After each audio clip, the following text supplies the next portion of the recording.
All right, everybody, welcome to another episode of Finding Common Battlegrounds. This is the podcast where we talk about all sorts of things, but we try to represent everybody and all spectrums. So right now we're going to be talking about euthanasia, specifically Canada, but just the general concept of it. We have Hunter and Jake and Josh and Ryan, and got a big spectrum here, and we're going to be throwing this out and just seeing where the chips fall as far as how everyone feels about it. So specifically, Josh, do you want to talk about it? What it is that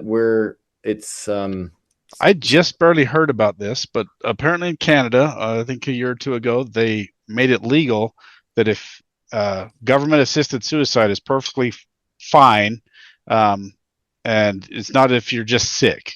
You have to meet some criteria, but the bar is very low, and they have a government organization. I forget the acronym. It's their job to see if you qualify for government-assisted suicide, and from what I could tell in the brief research I did, it looks like they have quotas to fill. So they're calling people like weekly. If you like get on their list, they're calling you weekly, like, "Hey, you want to kill yourself yet?" Like, kind of crazy. And I've just barely heard about this. Yeah, just a follow up. You ready to murder yourself? Because I need to get that bonus. That's kind of what it's looking like to me.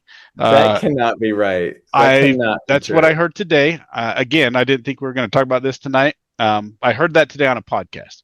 But it looks, I think the numbers are, it's about 5% of their population, their current deaths are government-assisted euthanasia. And what just made the news is there was a 26-year-old who he had like some vision problems or something. He wasn't perfectly healthy, but he was fine.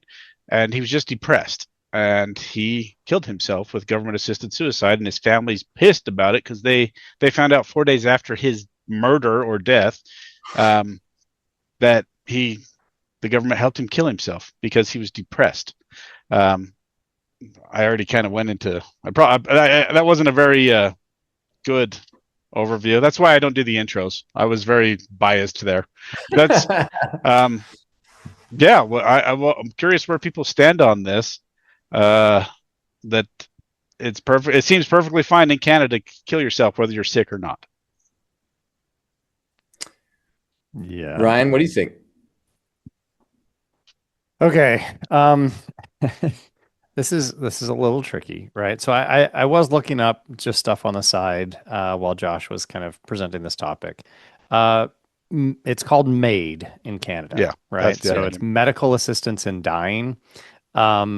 It has been legalized, right? It's been legal in Canada since checking 2015. And then they did expand it so in 2021, so it includes people whose natural death is not reasonably foreseeable, not just those close to end of life. So they have expanded it a little bit. The case reasonably foreseeable? That's a big expansion. Isn't it reasonably foreseeable for anybody? No. It's not reasonably foreseeable. So they expanded it, right? Before it was like, your death is reasonably foreseeable, and now they've expanded it so your death is not reasonably foreseeable. So that was the big expansion. Anybody. Yeah. Yes, but you still have conditions that you have to meet, right? So it's not like it can happen for anybody. According to this website, you have to be 18 or older. You have to be eligible for Canadian publicly funded health services. You have to be mentally competent and able to make healthcare decisions for yourself. You have to have a grievous and irremediable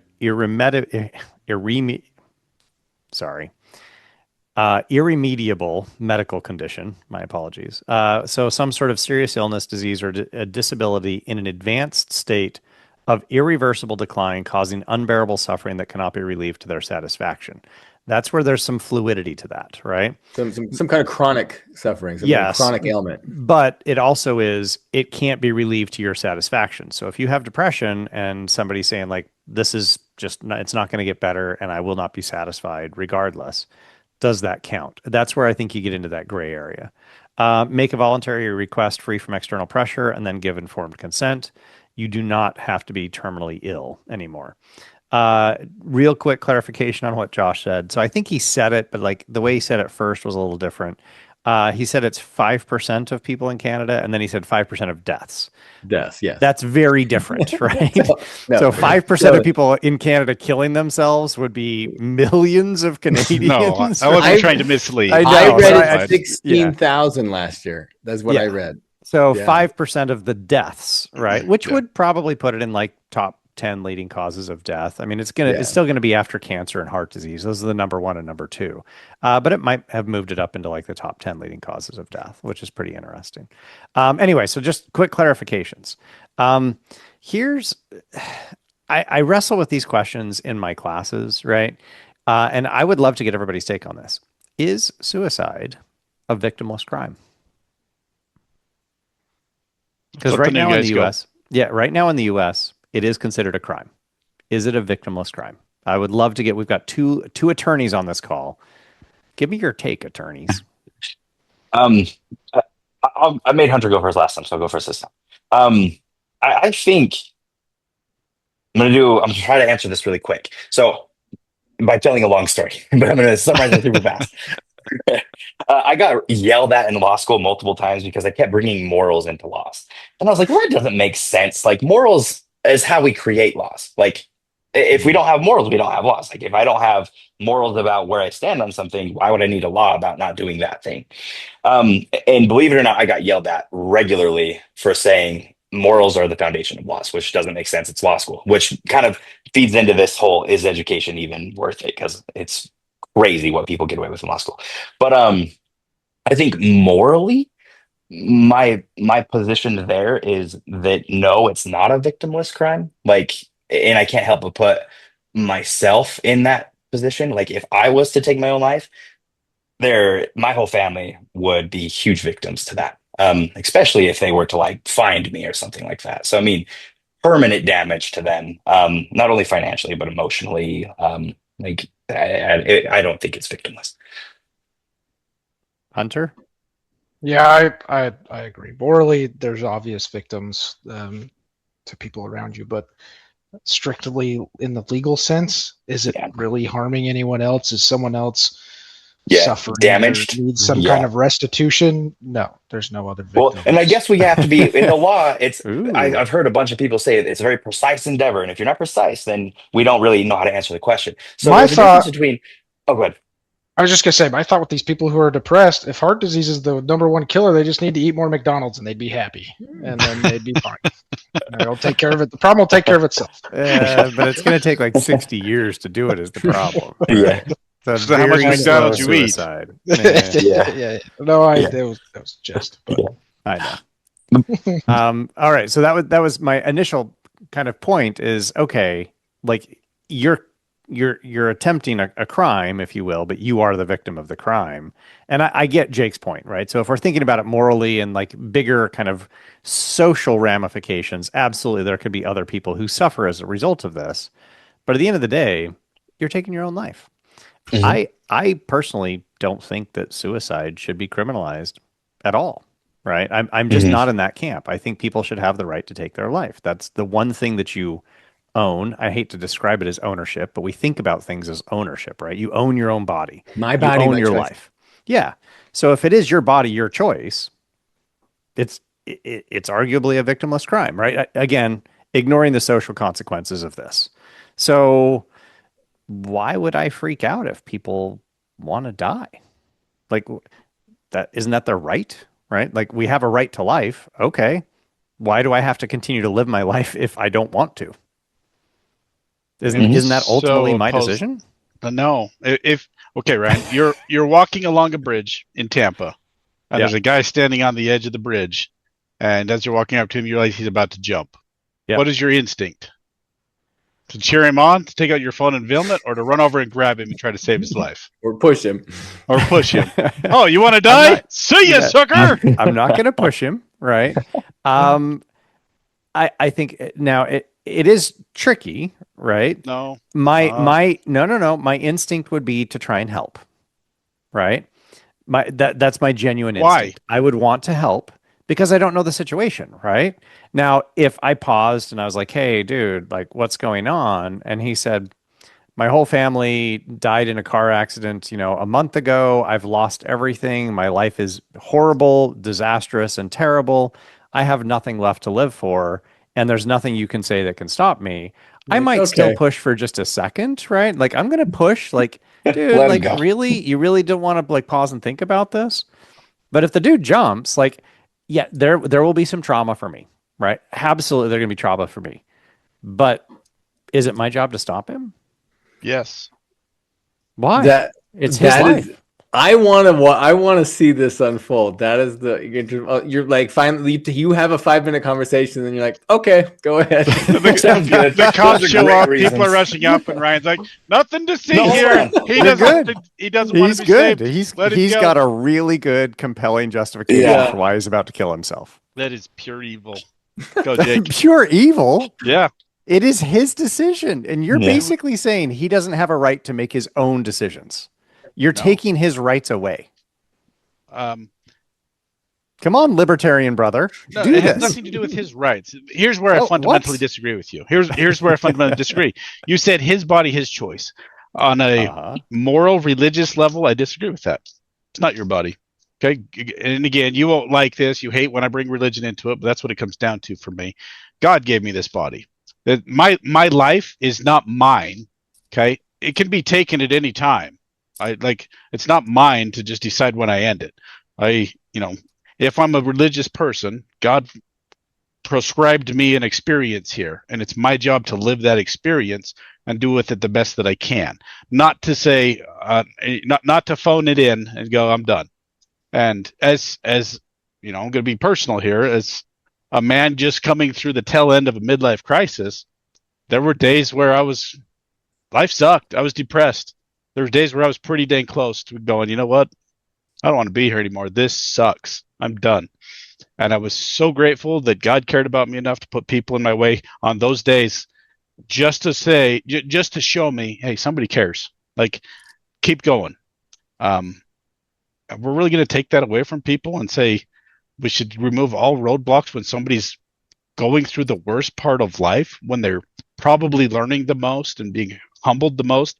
We're really going to go, nope, they're having a rough go right now. Let them die. Let them kill themselves because they're not in the right frame of mind right now. Tomorrow they might be fine. Tomorrow they might go on to discover the cure for cancer. But because today they're having a rough day, I have no moral compunction. I have no moral obligation to save them. That is evil to me. Are we not recognizing that there's any value to life? That's crazy.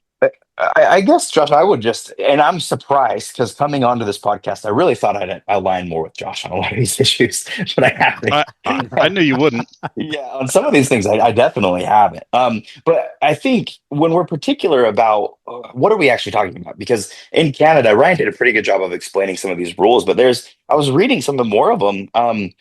From what I'm seeing, it says people whose only medical condition is a mental illness are not currently eligible for this. Correct. So if that's all you're dealing with is mental illness or like depression, you can't go do that. You can't go jump off the bridge legally and the government will push you.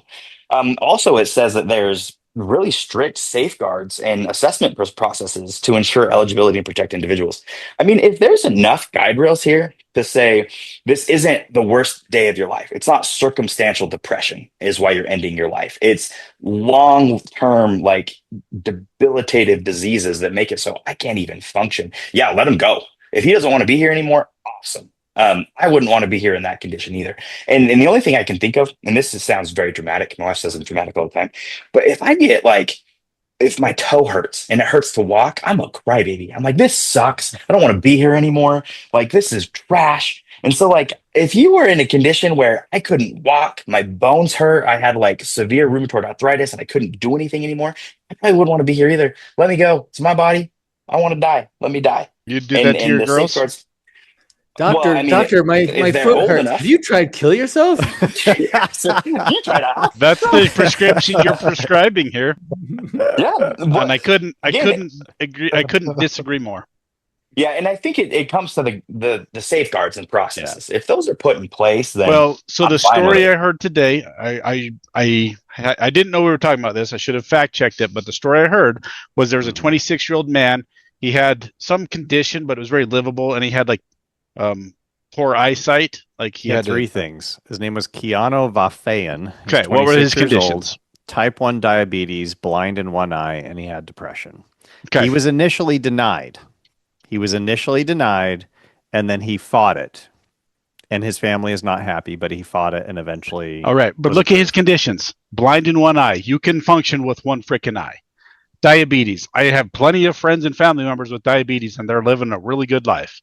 Depression. Why did he kill himself? It wasn't because of the blindness, and it wasn't because of the diabetes. Why did he kill himself? Depression. And the government of Canada assisted him in murdering himself because he was having a bad day.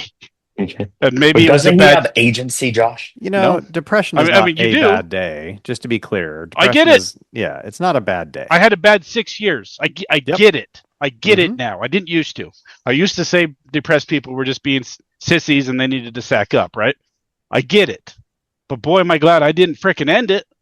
And boy, am I glad that other people I know that have depression didn't end it because they'd be robbing me of their presence. So yeah, you have the right to kill yourself, but to build a society where we just say, oh, you don't want to be here anymore? Let's help you check out. That's exactly the wrong thing to frickin' do. We should be building a society saying, hey, what can we do to help you want to stay here? What can we do to help? What can we do to help you get through this? Because your life's worth living. We do that with every other aspect of life. The gay people are, what's their motto? It gets better. It's not, go kill yourself, you queer. Like, that's not their motto. They're trying to encourage people and say, it gets better. We're not going to do that with everybody else? That's insane. That's insane, and it's evil. Hunter's turn. Yeah. I'll agree a little bit more with Josh, or go this way. Just the question was, do we think it's a victimless crime? That I answered, and I still agree with my answer. But where I draw the distinction, where I have issues with it, is the government assistance in doing so.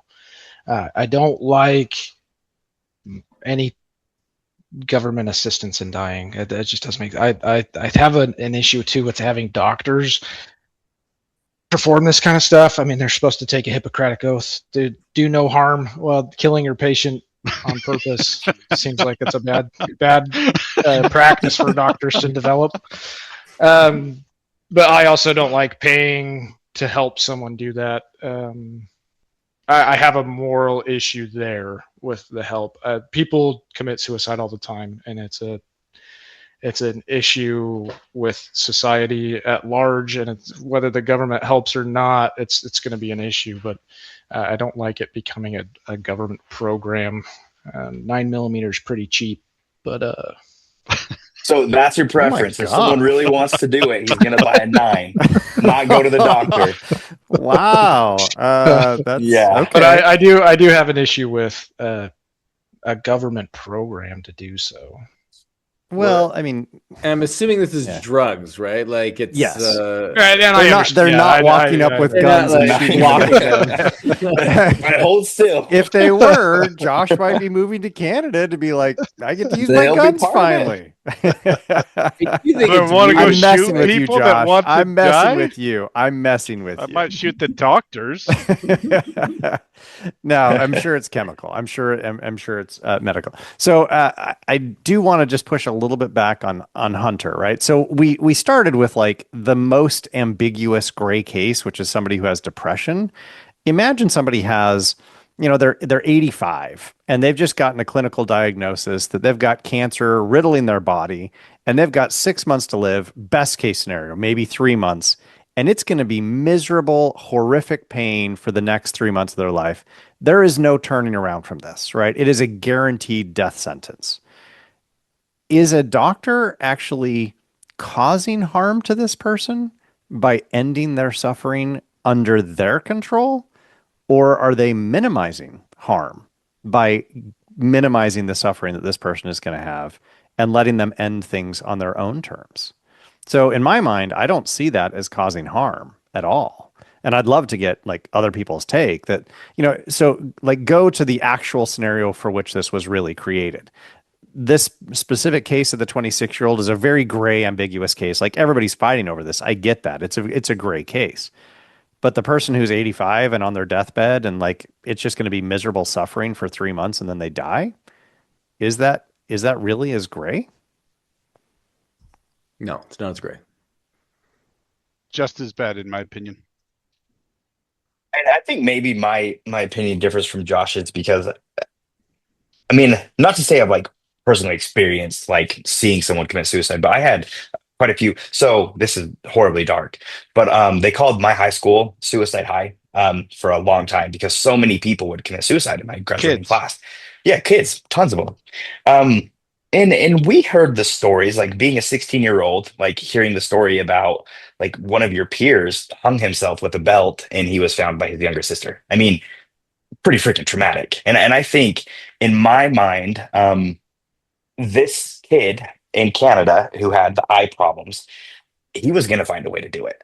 Um, and if it was through the government, I think it's a little bit better than his family walking in on him hanging from his garage door opener with a belt. And so I think that's probably why I'm skewed that way is people who want to end it are going to end it. And there's a lot nicer ways that we can see that happen. But with the safety and the guide rails that the government's trying to put in place in Canada, and hopefully they're really like rigid, I don't think you're going to have people who have a bad couple years going and trying to end themselves. It has to be like Ryan said, that not a gray case anymore. It's a pretty clear cut and dry case of this should happen. They are going to die anyways. I don't know. That's my thought. I don't think any of them are great cases. In Malcolm Gladwell's book Turning Points, he talks about this isolated island where they, I forget where it was, but it was this small little island country. They didn't even have a word in their language for suicide. And their suicide rate was 0. Nobody killed themselves. It wasn't even a thing that they considered. It wasn't part of their society. And then this popular kid killed himself. And what happened was they saw a whole slew of suicides. Suddenly it became a cultural phenomenon, and people were like, "Oh, that's a thing. Well, I guess that's an option. Let's go do that." So for Canada to legalize it and be like, "Yeah, this is a thing. 5% of the deaths are now suicides. It's cool. Go kill yourself." There's a 26-year-old kid who now looking at this going, "Well, that's a way out. My life kind of sucks right now. I guess instead of living this experience and trying to gut my way through this and learn something, I'll just check out." My problem with the 85-year-old scenario there, yeah, I get it. A lot of people with terminal cancers and stuff have it's tough. They go through a lot of pain. Since when is pain such a bad thing? When do we learn in life? Why are we here? When do we learn the most in life? It's when we're going through the shit. It's when we're in that pain, when we're feeling that pain. So instead of living this experience to the fullest, we're just going to go, "Oh, this is tough. I guess I'm just going to check out." And everybody that I know and love is just going to be sad and devastated that I did it. And Ryan and I we have family members that have killed themselves. An uncle that hung himself and his son found him in the garage. Okay. If this wasn't a culturally acceptable thing, and that's only part of it, the other part is it's purely a religious thing. If I'm going to have any faith at all, even a hope that there's a God, then I have to believe that he is going to end my life when it's appropriate to end my life, and I've learned what I need to learn. If I check out early, even if the last 6 months of my life were going to be pure pain, I'm robbing myself of something. I'm robbing myself of an experience that I need. And I cannot in any way, shape, or form get behind any kind of suicide. No form of suicide. Morally, it's repugnant to me that anybody would support it. And I get the argument. I really do, that you're helping somebody because the last part of their life is going to be painful. Since when is pain that scary? Since when is pain the end all be all? Pain is how we learn. Sorry, I can't get behind it. I just can't. I'm way more fired up about this than I thought it'd be. Apparently. Well, it's very yeah. Tom, did you want to jump in? Because I have a personal example of this actually happening, and it's actually legal in 11 states in the US, right? So we're talking about Canada as though it's like really obscure and crazy, but we've legalized it in the US, right? So there are 11 states where you can do this now. Is it legal in the US for not obvious end of life? Like no, it is in Canada? no. I think that's why it's getting contested crazy. in Canada is because of that specific thing. But again, I don't think that's the vast majority of cases, right? I think we found the one really gray one that was like, oh yeah, I heard fighting over that. Again, this might be anecdotal. I heard another one where a lady changed her mind last minute and they didn't let her and killed her anyway. Yeah, That's bad. I'd be surprised by Yeah. that. Well, let me look it up while Tom's going. Yeah, there was a professor at my university who for years had said like he loved to teach, right? And he was going to die in the classroom. He loved teaching. He did in fact teach until his mid-70s. His wife was starting to have issues before he was. He was doing okay, right? I mean, he wasn't a young chicken anymore. He was in his 70s. Eventually she took a turn for the worse and he retired to basically help with her care. And then she got, I believe, I don't know all the details, and I'm obviously not naming names, but I believe she got a formal diagnosis that was terminal. And almost at the same time, he got a diagnosis that wasn't necessarily terminal, but it wasn't positive. Things were looking bad, right? They took all the time they needed to say goodbye to all of their kids and their loved ones and their grandkids. They spent, a fair amount of time with them, and then they hopped on a flight and went to Switzerland and they ended their lives. And he was still spry enough that like he could do this. She was definitely in dire straits, right? They had a chance to say goodbye to everybody. That it wasn't, it wasn't a spur of the moment thing. They planned their deaths exactly how they wanted their deaths to occur. They had autonomy. They used autonomy. To use religious language, they had agency. They used their agency. They chose poorly. They're cowards. Yeah. So this is one getting me fired up now too, Josh. Like, I don't know if I like that example. That one makes me mad. It's like, come on, man, don't do it. But I'm still on the side of agency. Like, if he wants to do it, it's his life. Do whatever you want. But that one gets me like, I don't like it. So now I'm in the middle.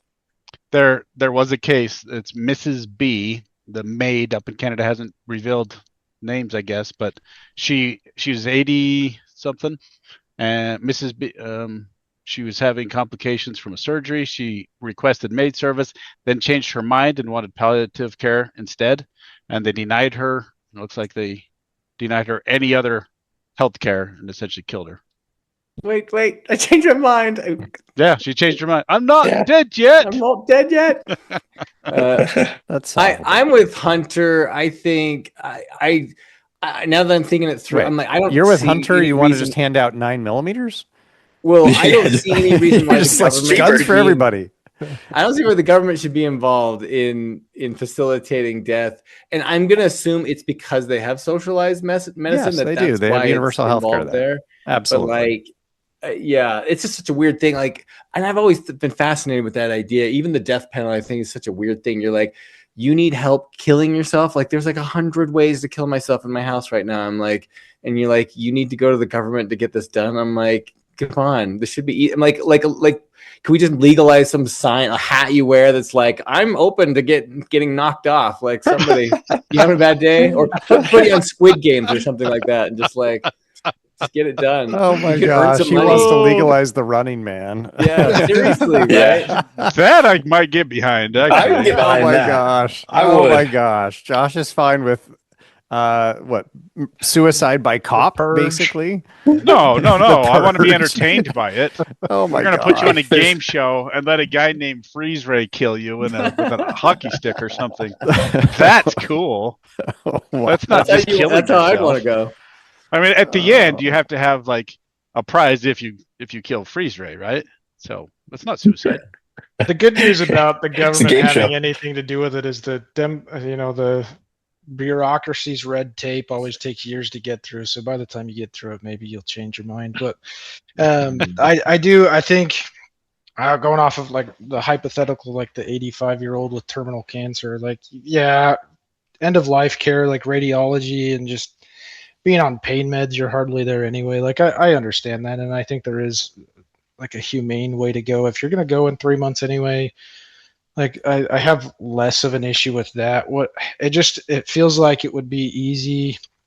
We're just going to set up clinics where you can just go in and if you sign enough dotted lines, we'll put you through the process and dump you out the back. It's strikes a nerve with me that I don't like. And I think this argument comes up a lot with illegal drugs too. Why don't we set up clinics where they can go and get high while a doctor's watching them, and then nobody dies and it's fine, and that'll solve all those problems. I don't like that argument either, but I think they're kind of similar. But so I'm not completely totally against any kind of support as far as end of life care, but to set up a program where the government sets up the guidelines and then we have specific clinics to go into your life, it just feels wrong. But you would be okay if like Costco set up a center in the back. It's like yeah. Get your eye care in one stall and then kill and then yourself. go end yourself in the other one. Get your hot dogs dogs in the other room. Yeah. Oh my gosh. 2-for-1 special this week. Yeah. Oh my gosh. So in Futurama, this is a show set thousands of years in the future. They have suicide booths. It's like a common thing. There's a phone booth and then a suicide booth. Because that's where we're headed. If we keep doing this, the day you're having that one bad day, well, I guess you end it. And that's what I mean. Like the guidelines, as long as there's enough red tape there, you might actually change your mind. But I don't like. Well, I've never liked government's guidelines on anything. So I verified this story with 3 different outlets. They said this Mrs. B, she requested assisted suicide, and then she said, "No, I don't want it." They killed her anyway. Yeah, that's a problem. It's like a problem. See, Costco wouldn't have made that mistake. That's why you got to go to Costco route. Yeah. Their return policy is the best. Really, I just bought 2 couches from them. I'm back. Sorry, we made a mistake. We'll bring her back from the dead. Yeah, that's gonna happen. Well, all right. Crazy. Interesting. Tom, did you even contribute to this? Like, what was your take on this? He agreed with me. That's all that matters. Yeah, that's true. The Tom wants to hand out 9mm as well. Yes. Yeah. No, I like the Costco booths. I'm for that. No problem. Holy cow. Josh, I think you're outnumbered on this one. We have almost universal agreement. It's 4 against 1. Now I know how you feel. 2 are kind of in-betweeners, but like well, this is similar to my position on abortion. Is I'm totally pro-choice, but morally, like personally, I'm completely 100% against it. So I'm with Josh 100%. But I think people need to make their own choices, right? And sure. Well. Uh-oh. Did Josh just change his mind? No. I agree with Tom. I'm trying to wrestle with that there. I am pro-agency. People are going to do what they're going to do, and people should be allowed to do what they're going to do. But if I see somebody that's going to try to kill themselves, I'm going to do everything in my power to stop them and try to help them. If they're really going to kill themselves, they'll find a way to do it. But I'm not. Yeah. Human life's way too sacred. We shouldn't just be like, oh, he's going to die anyway. We're all going to die anyway. All of us. We're all going to die. So what moral high ground do I have to say, well, I want to end it early, or you should end it early? Or I went to lunch with my father today. He can't see worth crap. He's got Parkinson's. He's shaky. He can't work. He's not contributing to society. If he went and killed himself, I would be freaking beside myself. I would be so outraged and depressed and sad. Like, that would be the worst thing ever. Well, he's old and terminal with Parkinson's. By all of these laws, he should be allowed to kill himself. No, I don't even think he would qualify, right? I mean, because he's not depressed, thankfully. No, I mean, he doesn't have something that's like immediate end of life. Well, it says enduring and intolerable suffering. Yeah. Is this intolerable? Neither did diabetes kid. He had no. I know. Again, you're using the gray case as like the standard, and that's definitely not the standard. Like, everybody's fighting about this in Canada because it's such a gray case, right? We're really talking about people who are largely got terminal diagnoses. They're going to die, right? So even our dad, if our dad said, you know what, this is like, I can't handle this anymore. Yeah, I wouldn't like that, but it's his decision. Right. But right now, I don't think he's at a position where he feels that way. I'm just saying, right? If he was, I don't care if he was in constant pain. Yeah, it's his decision. I'm not going to support him in it. If he came to me and said, I'm in pain every day, I'm going to kill myself, I would say, I can't physically stop you because I'm not going to babysit you all day, but I disagree with you. I would love to have you here as long as God wants you to be here, because clearly there's something to that. God's smarter than me. Why end this experience early? I get it. Sometimes it sucks. Sometimes it's painful. There's no reason to end it early. You're robbing yourself. It is a victim crime. So you would not drive him to Costco? I would take him there for a big hot dog because he loves those hot dogs. Yeah, good. I wouldn't take him there for a suicide booth. Yeah. But I'd feel really bad if he went into the eye center and since he couldn't see, he went see through the with wrong the door. Josh drives him to a suicide. I swear it was just a new prescription. Instead, Hunter handed him a 9mm.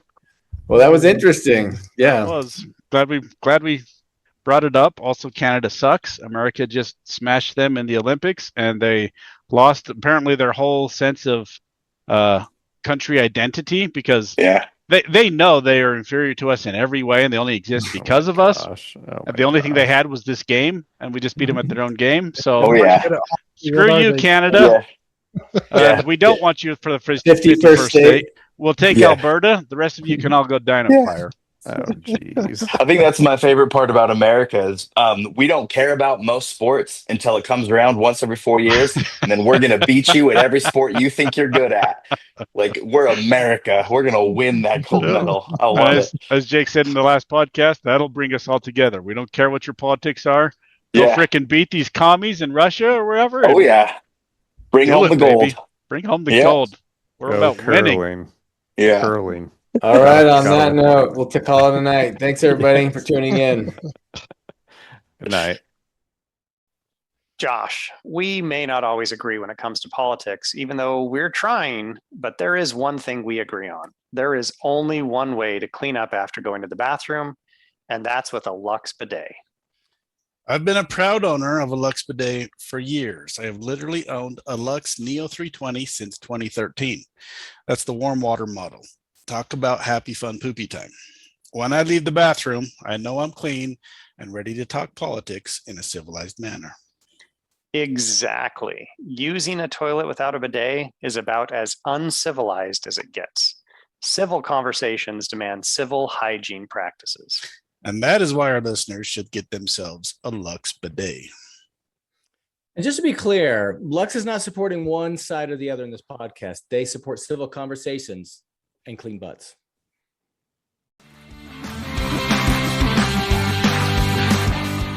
We hope you enjoyed this episode of Finding Common Battlegrounds. The music is by Ben Sound. The views expressed in this podcast are those of the participants and not those of their employers. For more information or more episodes, you can find us at findingcommonbattlegrounds.com.